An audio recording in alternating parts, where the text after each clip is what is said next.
Alright, so I'm power washing my siding of my house, the vinyl siding. It has the algae on it, the mold, mildew.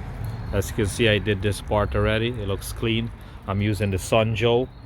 I think this is the 20 something hundred psi, but it's not powerful enough for this kind of um, wash. As you can see, the green algae up there and this bottom, it looks clean, but you have to come real close up even though you use the this is the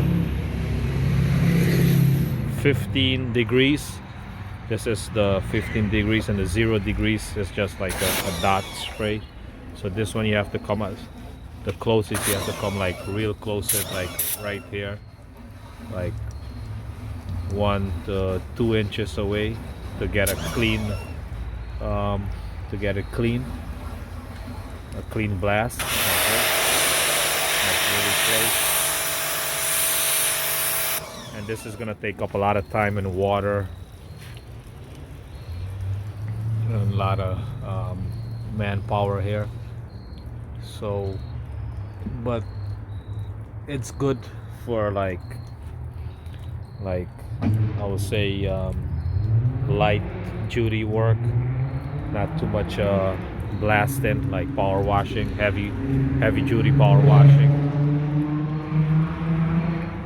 So I'm gonna have to get another one that has more psi, probably 3000 and up psi, because I barely did this small piece here,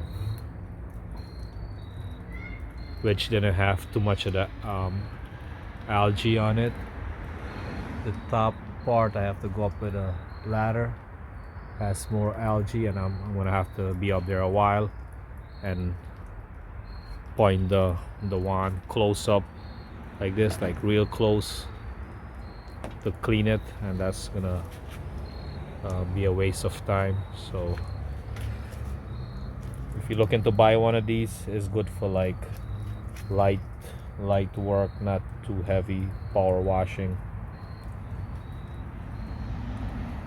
And my car, this car was parked up under a tree also, not for a long time, and a couple of leaves fell on it. Some of the tree saps fell on it, and it didn't even clean it out properly. So come real close up like this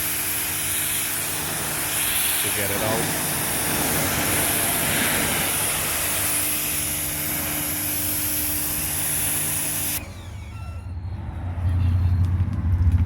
Alright, so if you like this video, the unboxing video of the Sunjo, this is Amazon choice, I think, bestseller. I think it's not that powerful. I thought it was, but it's not. If you like the video, click like, thumbs up, share the video, leave a comment down below, subscribe to see more videos, share the video, and thanks for watching.